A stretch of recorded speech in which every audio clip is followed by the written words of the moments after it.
Back to Bhavani நிலையத்தில் முந்திலாம் train போதுன்னு ஓடுவேன். ஆனால் இப்போ நான் ஓடுறதில்ல. ஏன்னு கேளுங்க, மழை பெஞ்சி ரோடும் ஈரமாக இருக்குது, தரையும் ஈரமாக இருக்குது.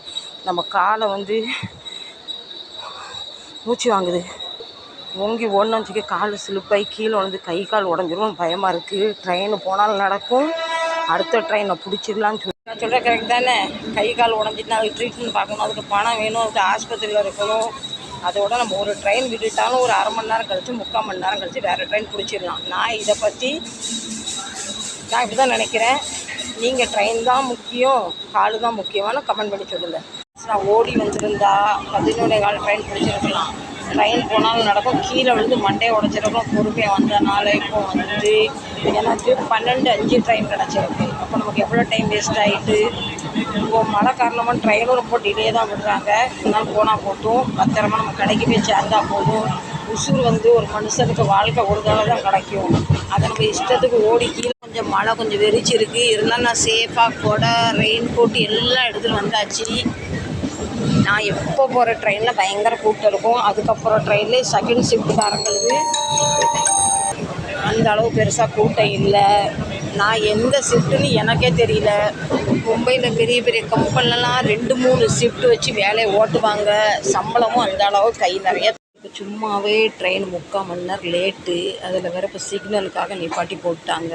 இந்த டப்பா போது பார்த்திங்களா, கூட்ஸ் இது போன பின்னா தான் எங்கள் ட்ரெயின் போகுமா. இது போது இப்போ 10 நிமிஷமா. எப்பா இது ட்ரெயினா இல்லை என்னன்னு தெரியல. இது என்னைக்கு போய் நான் என்னைக்கு கடைக்கு போவேன்னு சொல்லுங்கள். நான் வாழ்க்கையில் நிம்மதியாக சந்தோஷமாக இருக்கும்னு நினைக்கிறேன். உடனே இப்போ ட்ரெயினை விட்டு இறங்கி ஒரு ஆட்டோவை பிடிச்சாச்சு. இது அடுத்து இன்னொரு ஆட்டோவும் இருக்குது. ஆட்டோ கிடைக்கா பஸ்ஸு கிடைக்கா பார்க்கலாம். நேரம் ஆகிட்டு ஆட்டோக்கார் வேறு சில்லறைக்கு டிலே பண்ணிக்கிட்டு இருப்பார். வாங்க நீ அடுத்த ஆட்டோ கிடைக்கா பஸ்ஸு கிடைக்கா. நான் அந்த பக்கம் ரோடை பார்த்துட்டு ஓடவும் இல்லை. வண்டிக்காரன் என்னை முட்டி மோதி தூக்கி போட்டு போயிடுவார். கையை ரொம்ப பெருசாக வந்துட்டு. அதனால் பஸ் ஸ்டாப்புக்குள்ளே இப்படி இந்த கூடாரத்துக்குள்ளே ஒளிஞ்சு நின்றுடலாம். ஓகே, பிடிச்சி ஆட்டோலேயே ஏறி உட்காந்தாச்சு. மழையிலே நனைஞ்சாச்சு. மழை ரொம்ப வேகமாக பெய்யுது. இது வண்டி வேறு ரொம்ப வேகமாக போகுது. ஏன்னா பயமாக இருக்குது. எனக்கு சும்மாவே மழை காலத்தில் ட்ராவல் பண்ணுறது பயம். இதில் வேறு கொஞ்சம் பொறுமையாக போனால் கேட்க மாட்டேங்காது. இந்த பக்கமும் மழை தண்ணி உள்ளே வருது, இந்த பக்கமும் மழை தண்ணி உள்ளே வருது. வாழ்க்கையே போராட்டமாக இருக்குது. இறங்கியாச்சு. வாங்க இப்போ கடையை பார்த்து ஓடலாம். இப்போ நம்ம கடைக்கும் சேர்ந்தாச்சு. இந்த வீடியோ பிடிச்சிருந்தா கண்டிப்பாக சப்ஸ்கிரைபும் லைக்கும் போட்டுருங்க. Tata bye bye, love you.